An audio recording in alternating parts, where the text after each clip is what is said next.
Today, we're diving into the absolute psychological blueprint of how to cut those metaphorical strings, protect your peace, and really master the art of emotional detachment.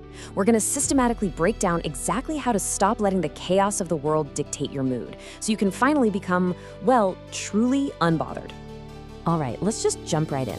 Think about the last time someone left you on read. You know the feeling, right? Or maybe a coworker made one of those thinly veiled, passive-aggressive comments in a meeting. Or, hey, maybe an event you spent literal weeks meticulously planning just completely fell apart at the very last minute. We have all been there. But I want you to ask yourself, what actually happened inside your body in that exact split second? I mean, your heart rate spikes, right? Your stomach just immediately ties itself into a knot. Your body reacts so viscerally to these triggers. And then your mind? It probably spends the next 48 hours running these endless angry loops of what you should have said or what you could have done differently. You're just completely caught in this reactive trap. And honestly, this reaction brilliantly illustrates how most of us are living our lives, essentially like a puppet on strings.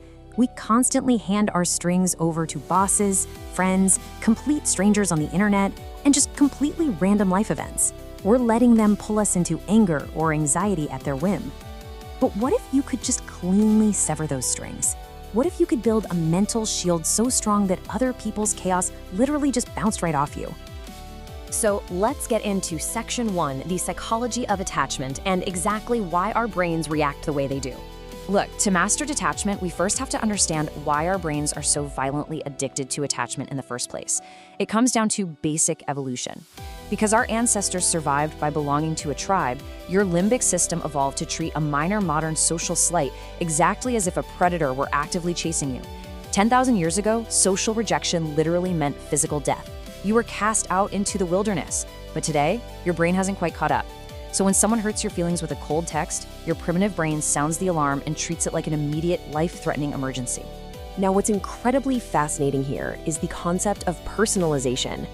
This is the exact psychological trap that makes us feel like we're constantly under attack. Cognitive psychologists define this as a distortion where you genuinely believe that every single external event happening around you is a direct reflection of your personal worth. You see, attachment creates this intense delusion that we can somehow control external variables to validate how we feel inside. And that leads to these really painful cognitive distortions. Say a friend cancels plans. Your brain immediately tells you it's because you're boring. Or if a project fails at work, your internal monologue insists it's because you are fundamentally a failure. We take the chaotic external world and we just make it so fiercely, painfully personal. So the absolutely crucial takeaway here is that mastering detachment means profoundly separating your own self-worth from the chaotic actions of everyone else. Detachment is the realization that when someone acts out, they are just giving you a map of their own internal reality. Their stresses, their insecurities, it's not a reflection of yours at all. Moving right along to Section 2, apathy versus detachment. Let's go ahead and shatter a massive cultural misconception. You know, so many people confuse detachment with apathy. They think being unbothered means wearing this cold stone mask, refusing to love, and just pushing the entire world away. But apathy is really just pushing the world away out of fear. It's saying, I don't care because I'm terrified of getting hurt. True detachment, on the other hand, it's an observer mindset. You care deeply about the world, but you absolutely refuse to let the outcome of external things destroy your internal peace. Think of it like this. Imagine standing on a solid stone bridge, looking down at a rushing river of emotions. That river represents your thoughts, your feelings, all the unpredictable events of the day. A reactive person jumps right into that raging water and gets completely swept away by the current. But a detached person, they stay on the bridge. They recognize the anxiety and anger flowing right beneath them. They even allow themselves to feel it, but they simply refuse to jump in. You're feeling the emotion without letting the emotion actually become you. Which brings us to Section 3, the mechanics of detachment. Let's look at 3 strict rules for retraining your prefrontal cortex. Rule number 1 is the 90-second rule. This is a total game changer discovered by neuroscientist Dr. Jill Bolta Taylor. She found that when you have a strong emotional reaction, the actual physical, chemical flush of that emotion in your body lasts exactly 90 seconds. So what does this mean for us? It means if you are still angry or anxious after those initial 90 seconds, it's entirely because you are actively feeding the emotion with your own thoughts.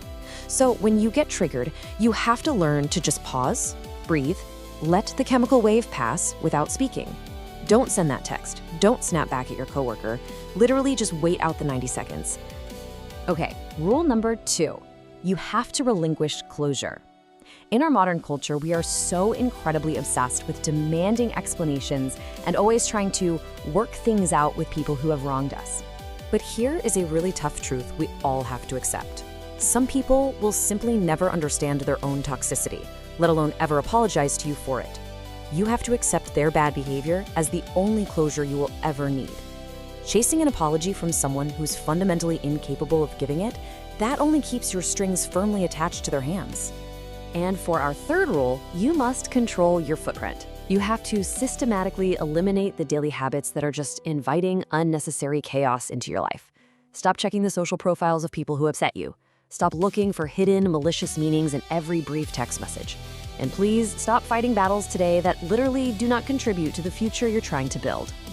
A super effective way to actually enforce this is by using the 5-year, 5-minute metric. It's simple.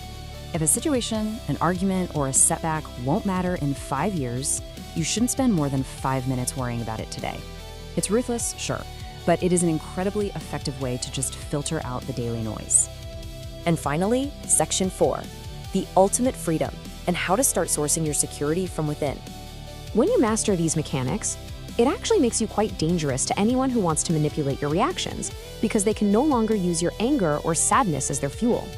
When you achieve this level of detachment, you stop seeking validation from a world that is inherently unstable anyway. You let the world keep spinning, you let people keep shouting, and you finally begin to source your absolute security entirely from within. Inside your own mind, there is only clarity. And this perfectly brings us to our core thesis. Ultimately, detachment doesn't mean you love less. It actually means you love better. Because you're no longer operating out of this desperate, anxious need for approval, you can finally love people from a genuine place of abundance. You aren't clinging to them to fix you. You're just simply appreciating them exactly as they are. So as we wrap up this explainer, I want to leave you with a final thought to carry into your week. Take a hard look at the relationships and reactions in your own life right now. Are you ready to cut the strings, walk through the world a whole lot lighter, and finally reclaim the absolute peace of your brilliant mind?